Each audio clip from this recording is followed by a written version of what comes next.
my name is Nate Schwartz. I've been strength coach. Well, I graduated college in 13. I started coaching a few years after that. I think it was 16. So maybe going on 6 years or so. Started with Olympic weightlifting, ended up going back to get my DPT, kept training and coaching through that. So now I run Virginia Weightlifting, which was a part of USAW as a local weightlifting committee. But they recently transitioned to a different organizational structure. So Virginia Weightlifting transitioned into kind of like a separate entity. It's a 501c3, and I'm coaching a team through that, but we're no longer affiliated with USAW. So when it comes to like wanting to be a coach, was there like an experience in like high school or something where you had a good experience in the weight room? What made you want to actually get into that? I'll be honest with you. I think it was one of the most typical ways that people get into it. That's exactly what it was. So I was a wrestler and a football player growing up, and with wrestling in particular, I was one of the weaker kids. And I started my first season, like I won my last tournament, but I was 0-30 leading up to that. I was just a lanky, tall, weak kid. And then I was having a lot of pain. You know, my knees were hurting, shoulders were hurting and stuff. And my pediatrician recommended that I start some strength training. He thought that I was just too weak for what I was trying to do, and that was it. So I started lifting, you know, just some dumbbells in the basement. Parents got a little cable machine, a couple $100, and that is all I did every night after school. It clicked with me really quick. I know not everybody does that, but with me, it was immediate satisfaction. I felt good. Pain went away, and then I started getting stronger, and I wasn't getting beat up so bad on the mat anymore. Yeah, the performance side of things, I think it kind of gives us that motivation to keep going with it. It kind of keeps you pushing because it in a way it kind of almost reveals like the work that you are putting in, and you can't, like, you know, it's easy to, if you don't have that competition or something like that to show it off, it's easy to almost like hide behind, well, my body just doesn't respond, or blah blah blah. You know, when you're competing, you definitely show what you're doing. 100% agree. Like that's everything right there. And I think it goes a little bit unappreciated sometimes if you don't have that measure where you can see yourself improving.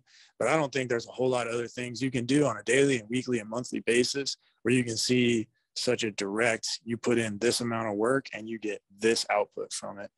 And I found that super satisfying, especially as a younger, kind of not great at sports kid who, like, I don't know, that took a little hit on my ego. You know, I wanted to be good at it. I really enjoyed it, but I was kind of the worst kid on the team. And then with a little bit of that, I was able to start improving. And it wasn't even about being the best at that point. It was just about not being so bad at it all the time.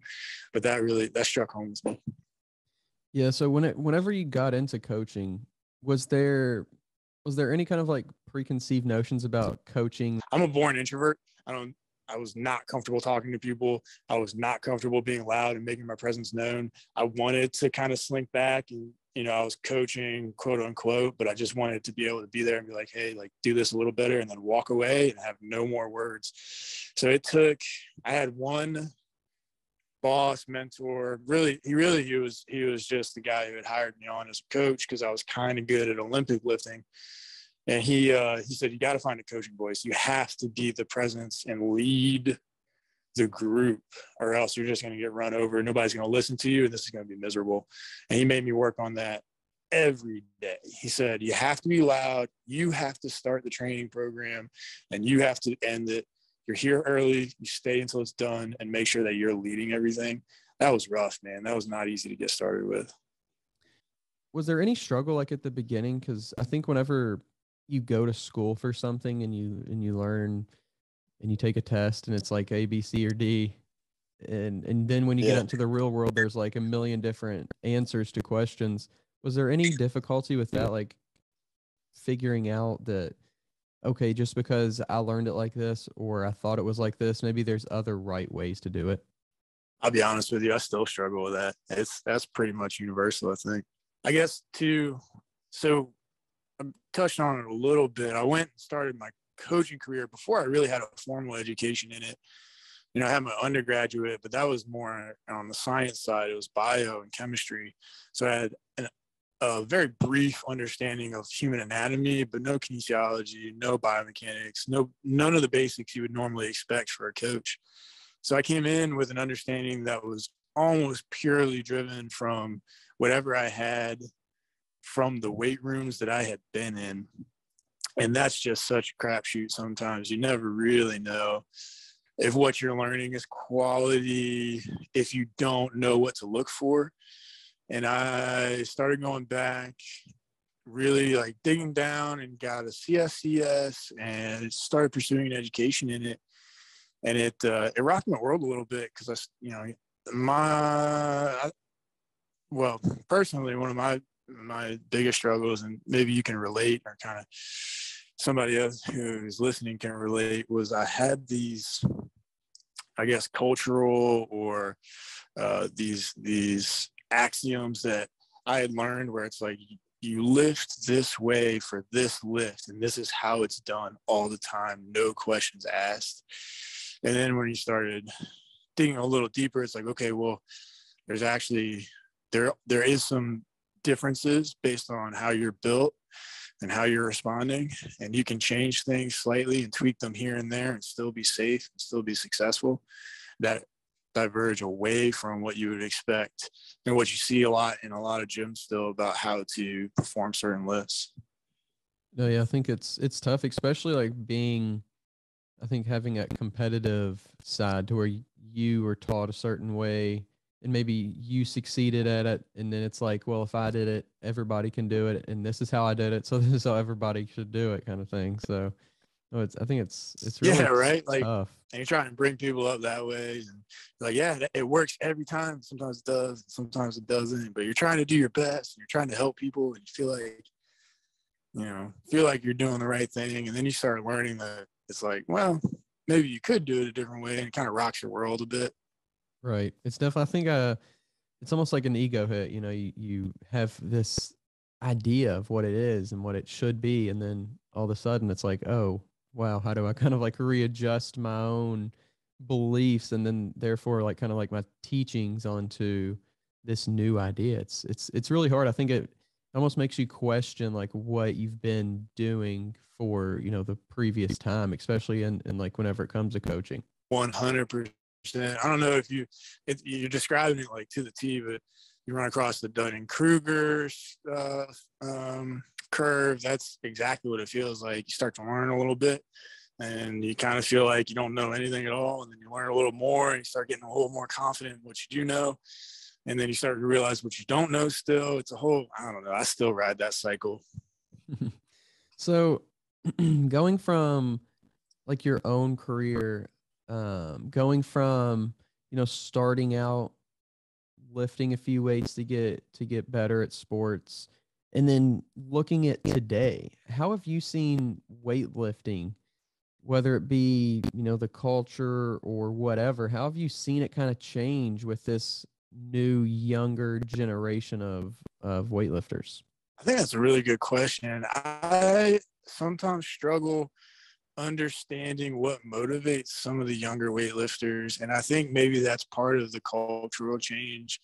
I'm 30 now, which I don't feel like is a culture apart from some of the younger people I coach who are 14, 15, 16, but it absolutely is kind of a gulf where I don't necessarily understand what they're looking for sometimes. But one of the things that I have noticed is that there's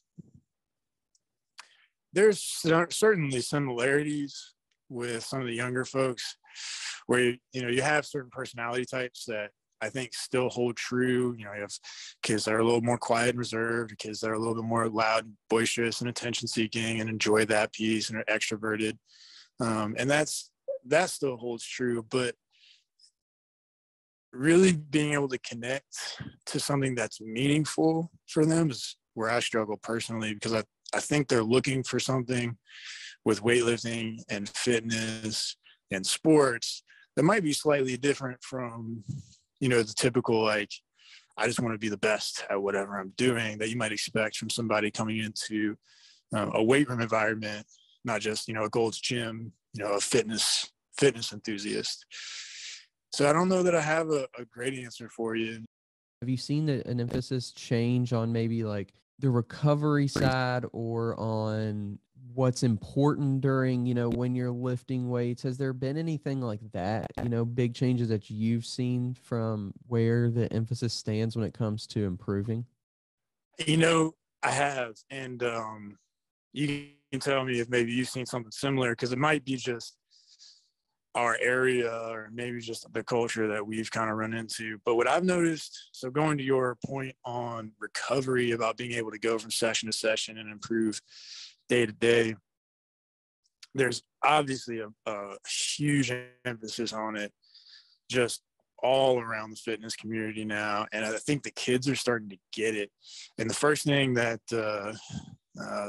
so I help assistant coach at the university here in our town as well, just 3 days a week. I'm just an assistant, but the first thing the head coach asks every day is who slept 8 hours last night and who had breakfast before they got there. And, especially for kids that are in there, we start at 5:30. It's the swim kids. For them, with such a time constricted sport that starts early and ends late every day, I know it's important. The head coach knows it's important. But even the kids are getting into it now. And, they understand a little bit of the importance, and they'll razz each other and make sure that the team is on board with what they're doing within reason. Still college, so these kids do have exams, they have life, they have jobs and stuff, but they're starting to understand it now too. So that message, I think, is trickling down, and they're getting it. There's not a whole lot of kids coming in on 2 or 3 hours of sleep, just trying to crush a whole lot of heavy weights and then go out and not eat all day and party. Like, I don't see a whole lot of that. And then on the other side of that, to your second point, the emphasis on how to improve, at least with what I've seen, is much less about you have to be perfect and I want to see perfection every single day. And it's much more about, I want you to do something small today that gets you that next step closer to whatever your goal is. And I want to encourage you to be the type of person that can accomplish that goal, however that manifests itself, either in the weight room or even outside, more in the daily things. Having technology and stuff to where we can track those kind of things. And obviously, you trust your athletes and you want to trust them, but just having it even from the tracking perspective, having it even from like a competitive side is kind of cool. Whoever gets the most, X amount of sleep days in a row, whatever, gets whatever, some kind of winning thing. Like, I think it's cool to have the technology now to where you can track things past just what you're physically seeing in the weight room. If you can track it, you can kind of get better on it, kind of thing. Oh, I love that idea. I think that's a great idea, actually. We might start doing some stuff like that. I haven't seen a lot of the kids doing, using the wearable technology like the Whoops or the Aura rings, but they do count steps now, which I think is a step towards that direction. No pun intended there. But that might be a good idea to game it a little bit and start getting them to see who can be the best on the recovery side too, just to give them that little extra piece, that little extra something to work for. What do you think, just kind of speculating, I guess, what do you see some big changes in weightlifting, whether it be moving to a certain kind of, a certain style being more popular, or maybe a certain equipment, being outdated in the future, new equipment coming in, being more popular, or certain technology? So as a sport or as a competitive side, I'm not really sure what that's going to look like for, the barbell folks, for powerlifters or weightlifters, strongmen, people who are trying to do that either recreationally or professionally. there's a lot of changes that are happening this year and in the next few years. Weightlifting itself is kind of on the edge of not being in the Olympics anymore. Powerlifting has all these federations and all the drama there, and strongman has its own things going on where it's a little hard to access. There's the equipment side of that, like you mentioned, where can you actually do that type of training anywhere in the country? But with some of the more, if we're taking some of the more easily accessible things where you're talking about your fitness enthusiast at, Snap Fitness or Gold's Gym or Exos maybe has a little higher degree of availability of higher quality equipment. Some of the things that I see coming down the road there are a lot of those gyms are including more sport training style sections to their gym. They'll have a slice of turf. Our local Gold's Gym here has about probably 100 feet of turf. It's got platforms, and it has some of the equipment that you would normally see in like a college weight room, which is really cool. And they let everybody come in and use it and get comfortable with it, at least the folks that want to be on that side. And one of the other things that I've seen coming down the pike a little bit is a lot of the like Kaiser machines that allow you to move a resistance so the speed never changes, but the resistance changes, right? So you can work as hard as you possibly want through this range of motion, and you won't have to worry about the resistance changing on you. Those are really cool, and those are sometimes available in some of those, I guess, commercial gyms, which I think people are going to have a lot of fun with, and those will absolutely wreck your day, and they're pretty good for performance as well. So I see things changing a little bit, but it's slow. I mean, I see the strength training community is kind of a small subset right now. Physical culture isn't always pushed in every part of the country the same way, and people are very much into being healthy and fit, but that takes a lot of different forms, and it doesn't always need to be the weight room. So I think a lot of people are exploring other options. Hiking's really blowing up right now, just as throwing one out there. I mean, with the geo-tracking and Instagram being a big thing, people are out there hiking, partly because I think they see it more often, and it's awesome, and it's a great way to go do something to be physically fit. And I don't really know what the biggest trend will be coming forward. I think weight training in and of itself and strength training will kind of be a staple. People really enjoy it, and there's a subset of people that take it and make it something that's very easily accessible and presentable for everyone, and that makes people want to actually come in and participate. A little bit of a tangent too, but with strength training in particular, a lot of these women's only groups I think are great because now it's a lot more accessible for that side of the population. And honestly, we're seeing a lot of ladies that are as strong as guys now, stronger even, depending on what you're talking about. And one of the things that I do is as with the people that I work with, I try to find some folks come in and they just want to do, strength training or weightlifting, but I find most people do it as a way to be healthy or fit enough to do the thing they really want to do. Maybe not most, I shouldn't say most, but it definitely happens. So I don't know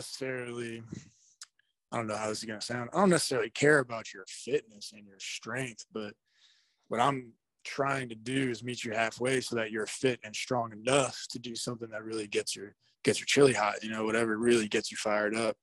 And if that's, I've seen some crazy stuff too, if that's bungee cord jumping, or if that's, mace swinging and getting outside and doing kettlebell workouts, whatever you want to be able to do, hiking, biking, there's a piece of that where you have to be strong and fit enough to actually handle the work. And then, even with just the randomness that you're going to deal with day to day. Like we just had a big snowstorm that knocked our power out. So, you know, we're using the wood stove, you're chopping wood, you're carrying wood in. It's a bit of a cliche, but like you need to be able to do that stuff and not completely fall apart and be so wrecked that you can't heat your house when the power is out. So those are the things that I try to focus on and really give people like some meaning to their weight training. Yeah, and I think that it's cool to see people like almost recognizing that that's an avenue that anyone can do, you know. And I think the more people we get involved, the better, and especially from an early age, you know, getting kids involved in whether it be weightlifting or just some kind of activity, you know, it's cool to have the technology we have, but I think in a lot of ways it sets us back to, you know, the unhealthier road down the line. How do you think we can get more people involved, whether it be, like I said, in weightlifting specifically, or just in a healthy lifestyle, in a fit lifestyle? You know, getting new populations involved with that.